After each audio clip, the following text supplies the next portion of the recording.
میں چاہتا ہوں اس دنیا سے تجھے کچھ نہ کچھ بھیجتا رہوں تاکہ آخرت کے سفر کی منزلیں تجھ پر آسان ہو جائیں، اور دوسرا یہ ہے کہ تیرے بعد مجھے بھی اس سفر پر روانہ ہونا ہے۔ سفر طویل ہے اور زیادہ راہ بہت کم۔ میں چاہتا ہوں کہ اپنے لیے کچھ مزید توشہ آخرت جمع کر لوں۔ کسی کے اس دنیا سے چلے جانے کے بعد اس کے عزیز رشتہ داروں کی کیا ذمہ داری بنتی ہے؟ سب سے پہلے تو اس مرحوم کے واجبات کی ادائیگی کا انتظام کیا جائے۔ اس نے اگر کسی کا قرض دینا تھا تو وہ ادا کیا جائے۔ اگر اس پر حج واجب تھا تو زندگی میں کسی وجہ سے وہ حج کی ادائیگی نہیں کر سکا تو ایک آدمی مقرر کیا جائے جو اس کی طرف سے حج کر سکے، اور اس کے ذمہ قضا نمازیں ہیں تو اس کی ادائیگی کا اہتمام کیا جائے۔ اس کی طرف سے قضا روزے رکھے جائیں۔ اگر بغیر اجرت کے کوئی آدمی میسر نہ ہو تو اجرت پر کسی آدمی سے ان کی ادائیگی کروائی جائے۔ اگر مرنے والے نے پشماندگی میں چھوٹے یتیم بچے چھوڑے ہیں تو ان کی تربیت و پرورش اور ان کے ساتھ شفقت بھی مرنے والے کے ساتھ ہمدردی اور عظیم ثواب کا باعث ہے۔ مرنے والے کے ترکہ میں سے ایک ایصال ثواب کے لیے رفع عامہ کے کام کیے جائیں۔ اس لیے ذکر و نعت کی مجالس و محافل منعقد کی جائے، مرحوم کی طرف سے بھوکوں کو کھانا کھلایا جائے، بے لباس لوگوں کو لباس مہیا کیا جائے، لوگوں کی مالی مدد کی جائے۔ خدمت خلق ایک عظیم عبادت اور مرحومین کے درجات کی بلندی کا موجب ہے۔ ختم قرآن پاک و تلاوت کر کے ثواب اس مرحوم کو ایصال ثواب کیا جائے۔ زمانہ قدیم سے بزرگان دین کا ایک معمول چلا آ رہا ہے کہ جب بھی کھانے پینے کے لیے بیٹھتے ہیں تو قرآن پاک کی چند صورتوں کی تلاوت کر کے اس کا ثواب مرحومین کو بخش دیتے ہیں۔ ایصال ثواب بھی اور کھانے میں بھی برکت بھی۔ ایصال ثواب کا ایک آسان سا عمل آپ کی خدمت میں پیش کر رہا ہوں کہ جس کے لیے آپ کو بالکل بھی زحمت نہیں اٹھانی پڑے گی۔ جب بھی آپ کو اپنے کسی مرحوم عزیز کا خیال آئے، باتوں میں اس کا ذکر ہو یا اس سے متعلق کسی ایسی چیز سے دیکھیں جس سے آپ اس کی طرف متوجہ ہو جائیں تو اس عزیز کا تصور کرتے ہوئے ایصال ثواب کی نیت سے ایک مرتبہ درود شریف پڑھ دیں۔ ایصال ثواب بھی ہو جائے گا اور درود شریف کی بے شمار برکتیں بھی آپ کو حاصل ہو جائیں گی۔ اور ایک بات یاد رکھیں کہ یہ ممکن نہیں کہ کوئی انسان موت سے بچ جائے گا، ہر ایک نے مرنا ہے۔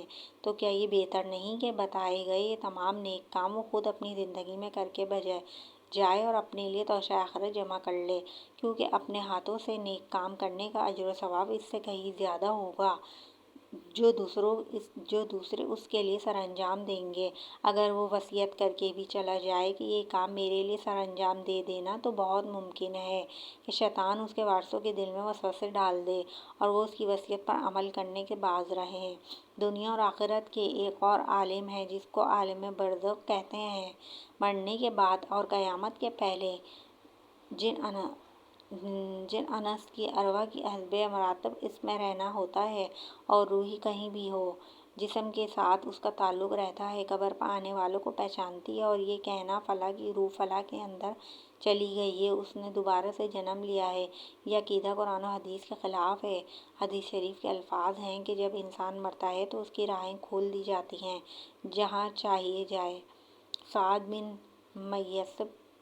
میسب رضی اللہ عنہ سے مروی ہے کہ حضرت سلمان فارسی اور عبداللہ بن سلام رضوان اللہ عنہم باہم ملے، ایک دوسرے سے کہا کہ اگر مجھ سے پہلے انتقال کرو تو مجھے خبر دینا کہ وہاں کیا معاملہ پیش آیا۔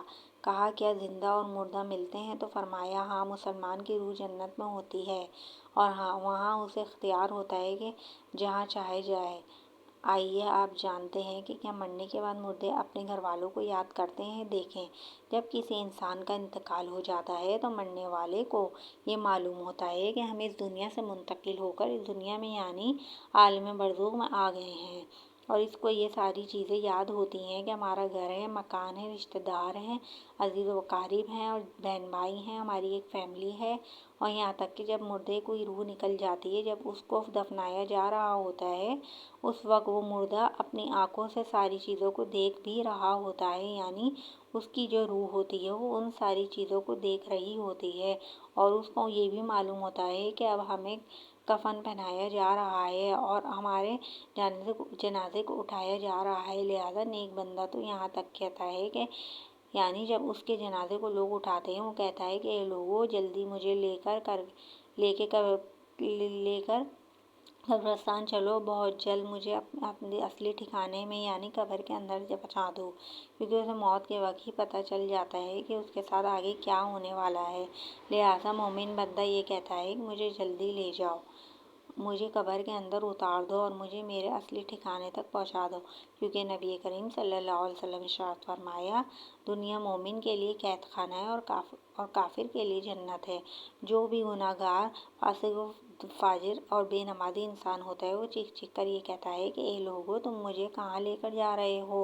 وہ اپنی فیملی سے کہتا ہے، میں نے اپنے بچوں کے لیے بہت کچھ زیادہ کمایا ہے، ان کے لیے گھر مکان بنایا ہے، اور اب وہیں بچے مجھے میرے گھر سے نکال کر اندھیری قبر میں لے جا رہے ہیں۔ اسے بہت گھبراہٹ ہو رہی ہوتی ہے، وہ اپنی زبان حال کہنے کی کوشش بھی کرتا ہے، اے لوگو، مجھے مت لے کر جاؤ۔ بہرحال جب اسے قبر کے اندر رکھ دیا جاتا ہے تو اسے یہ معلوم ہوتا ہے کہ اب وہ قبر کے اندر ہے، اور اس کی فیملی پچھلی دنیا میں، اور وہ پہلے جس میں وہ پہلے تھا، جہاں اس کی فیملی اور اس کے رشتہ دار موجود ہیں۔ یہاں تک کہ جب کوئی انسان اپنے مردے کی قبر پر جاتا ہے تو وہ مردہ اپنی قبر پہ اس آنے والے کو پہچان بھی لیتا ہے کہ یہ فلاں ہمارا فلاں شخص ہے۔ اگر باپ کے قبر کے اندر ہے تو وہ پہچان لیتا ہے کہ میری قبر پر آیا ہے، میرا بیٹا ہے یا میرا بھائی ہے یا میرا فلاں رشتہ دار ہے، لیکن وہ اپنے گناہوں کی وجہ سے سزائے بھگت رہا ہوتا ہے، پھر وہ پہچاننے کے باوجود اس کی کوئی توجہ، اس کا کوئی دھیان اس طرف نہیں ہو پاتا۔ جب بھی کوئی مسلمان کسی قبر پر جاتا ہے تو کیا کہتا ہے؟ یقیناً وہ یہی کہتا ہے، السلام علیکم یا اہل القبور، یعنی اے قبر والو، تم پر سلامتی ہو۔ اس سے مراد وہ فرشتے جو قبر کے اندر اور وہ مردہ ہے جو قبر کے اندر ہے، اس کو یہ بات معلوم ہوتی ہے، پھر وہ وہاں سے یاد بھی کرتا رہتا ہے گھر والوں کو۔ جب وہ یاد کرتا ہے، پھر نبی کریم صلی اللہ علیہ وسلم نے ارشاد فرمایا، کوئی شخص اپنے کسی مرحوم یعنی مردے کے لیے ایصال ثواب کرتا ہے تو جب اس کے لیے وہ تحفہ بنا کر اس کو پیش کیا جاتا ہے، وہ بہت خوش ہوتا ہے اور اس کو ایسی خوشی ملتی ہے اس وقت اس سے پہلے اس کو ایسی خوشی ملی ہوئی نہیں ہو جیسے، یعنی جب کوئی بندہ کسی کے لیے ایصال ثواب کرتا ہے تو اس کو ایسی خوشی ملتی ہے، وہ اس سے بے حد خوش ہوتا ہے، اور وہ بہرحال وہ اپنے گھر والوں کو یاد کرتا ہے، اور گناہ گار شخص ہوتا ہے تو اسے دنیا سے بہت زیادہ یاد آتی ہے۔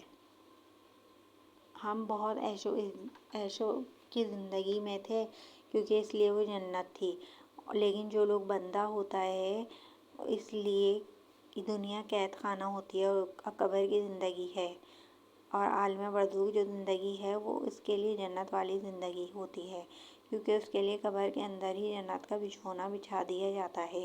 نیک بندے کے لیے قبر میں جنت کی کھڑکی کھول دیا جاتی ہے، اس کو جنت کا لباس پہنا دیا جاتا ہے۔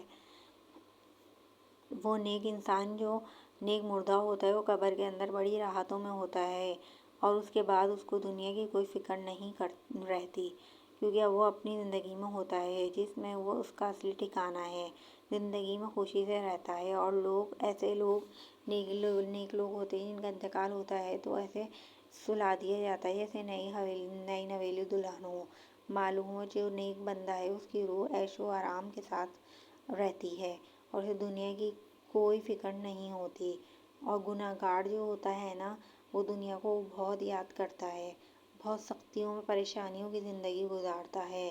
تو ہمیں چاہیے اس سے ہم حاصل کریں، یہ ہمارے لیے ایک عبرت کا مقام ہے، ہم اپنی دنیا میں ہی آخرت کو اچھا کر لیں اور اللہ تعالیٰ سے ہم معافی مانگ لیں سچے دل سے۔ ابھی بھی ہمارے پاس وقت ہے معافی مانگنے کا، اللہ تعالیٰ ہمیں معاف فرمائے گا، جو ہم نے گناہ کر دیے جان بوجھ کر جانے انجانے میں، اللہ تعالیٰ اللہ کریم ہمیں معاف کرے گا، اور ہم اپنی آخرت کی تیاری کر لیں، ہم اپنی نمازیں پوری کر لیں جو ہماری رہ گئی ہیں دنیا میں جان بوجھ کر جانے انجانے میں، تو بس اللہ تعالیٰ ہمیں ہماری آخرت سنوارنے کی توفیق عطا کرے، ہمیں ہر برے کام سے نجات دلائے، اور ہماری زندگی میں بہت آسانی والے معاملات کرے کہ جس سے ہماری زندگی میں آسانی ہو جائے، ہمارے موت کا وقت جو ہے وہ ہمارے لیے بہت آسانی والا ہو، ہماری آسانی سے روح نکل جائے۔ اس سبق کو پڑھتے ہوئے میرا ایسا حال ہو رہا ہے جیسے میرے پہ پوری موت کا وقت طاری ہو رہا ہے کہ نہیں، اللہ سے اب سچے دل سے معافی مانگنی ہے اور ہم نے اپنی آخرت کی تیاری کرنی ہے۔ آج سے عہد کر لیں سب اس سبق کو دیکھتے ہوئے کہ ہم نے صرف نیک اعمال کرنے ہیں، اللہ کو راضی کرنا ہے، اور جو غریب غربا لوگ ہیں ان کی مدد کرنی ہے، اور صرف اللہ کے لیے جینا ہے کہ اللہ ہم سے راضی ہو جائے، ہماری آخرت سنور جائے اور ہمارے لیے دنیا میں ہی آسانی والے معاملات ہو جائیں۔ اللہ تعالیٰ ہم سب مسلمان بہن بھائیوں کی بہت مغفرت کرے، ہم سے جو جان بوجھ کر جانے انجانے میں گناہ ہو گئے ہیں اللہ تعالیٰ ہمیں معاف فرما دے، اور اللہ رب العزت ہم سے سچے اس سے راضی ہو جائے۔ اللہ تعالیٰ ہمیں معاف فرما دے، ہم سے راضی ہو جائے۔ اللہ کریم ہے، انشاءاللہ تعالیٰ ہمیں معاف کرے گا، ہم سے راضی ہوگا۔ میری یہ ویڈیو پسند آئے میرے چینل کو لائک شیئر سبسکرائب کریں۔